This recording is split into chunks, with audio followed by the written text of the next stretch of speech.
the director had a really good idea by putting tits in the first 5 seconds of the movie.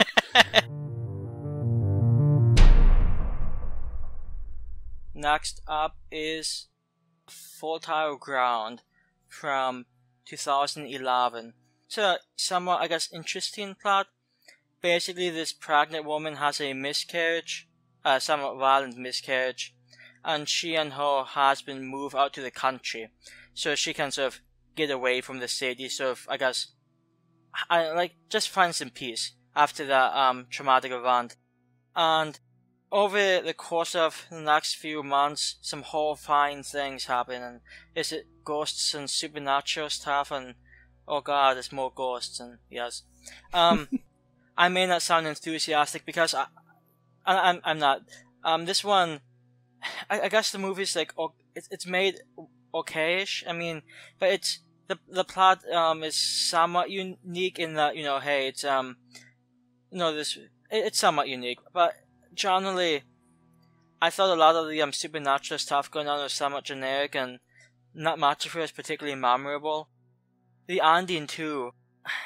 I feel like it could have been okay if they just tweaked it a bit, but as it is, like, the final product just didn't, wow me.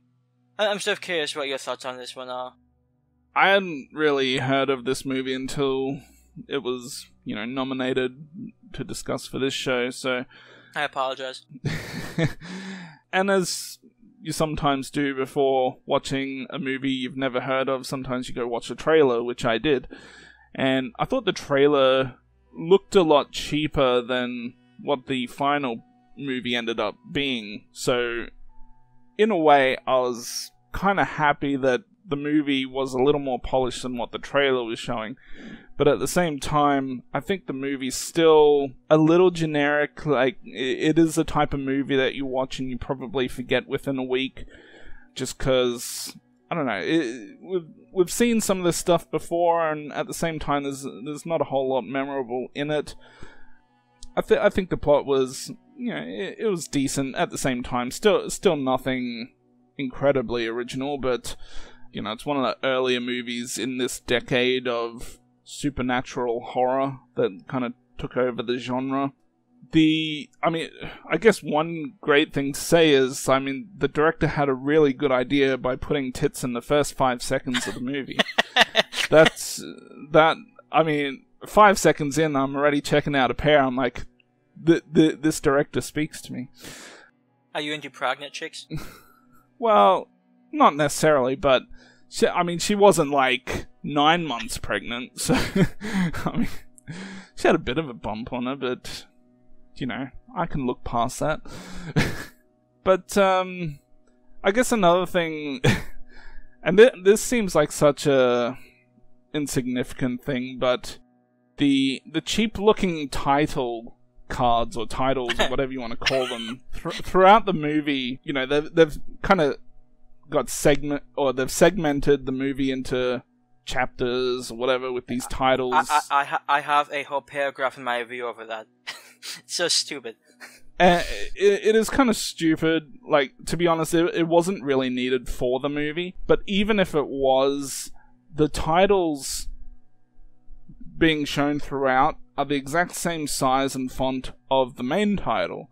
So if I just put the movie on and wasn't told what the movie was called, is it called Fertile Ground? Is it called Starting Over? Is it called, any of these other titles that pop up throughout the movie? I don't know. Moving in and strange happenings. And It also seemed like they stopped doing that, toward the second half of the movie. Yeah. I remember, I think it was the final one that popped up. They played, this Insidious knockoff type music. The music they played over the title sounded like a very similar but cheaper version of the main music that plays over the Insidious titles. And this, I think Insidious came a year before this one, so I'm guessing they kind of knocked it off a little, but I doubt that's a coincidence, but who knows, maybe it is. So, I've actually seen this one once before, let's just say like 8 years ago. I don't know. I'm just making it up. It's sometime within the past 10 years, which makes sense because it came out 2011. And so I'd seen this one before, but I literally didn't remember anything about it. So as I'm watching the movie, I'm like, have I actually seen this? And I know I have, but none of it, like not a single bit of it, was memorable. And after watching it, I see why. Yeah, well, like I was saying, it's the type of movie that after a week you've kind of forgotten everything about it.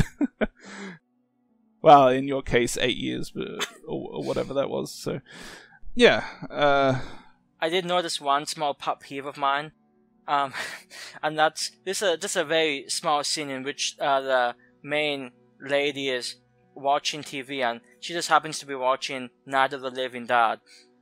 And anytime that movie pops up in like a low budget horror movie, it just sort of bothers me. It's just like the only horror movie that's ever on TV in low budget movies, just because it's in public domain. Yeah. Yeah. They didn't want to pay to use any other movie. Yeah. I guess the other thing that I was going to mention, which I'm not sure if the movie did a great job at it, but the husband in the movie, who actually at times gave me this like Bradley Cooper vibe, but no, it's funny. I got like a Mark Ruffalo thing from him.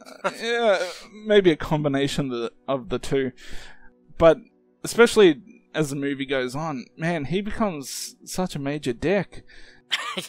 Yeah. And it's hard to tell, like, because the movie's doing this thing where, okay, is he transforming into this other guy, or is she just seeing him as this other guy? So is he actually being a dick, or is she seeing him as a dick? I don't know. I guess it's open to interpretation, which makes the movie a lot better. Yeah, sometimes that makes the movie better. In this case, I would have actually liked to have known, Yeah. was that actually him? I have to assume it is. Like, I think he just kept getting fed up with how, all the problems she was having, but... I guess one of my questions is, was he actually cheating on his wife with that one other woman, his agent? Is she the one that gets thrown out the window? Yes. Yeah. Yeah. Well, I mean, they were pretty close at that party, so... Like, can you imagine having a party with your wife and you're just like, you're just letting this other chick kiss you and hit on you, like, and on the lips too. So. Yeah. That's probably not my husband of the year award. No. Yeah, I'm just gonna go ahead and rate this. It's forgettable, and that's the main problem. I can't imagine there's that much in this movie, aside from like maybe the finale, that it's really going to stick with you, and I sort of doubt the finale will stick with you either. I mean, there's some okay acting occasionally, but it's like nothing amazing. But I think the bigger problem is that the script is just so generic.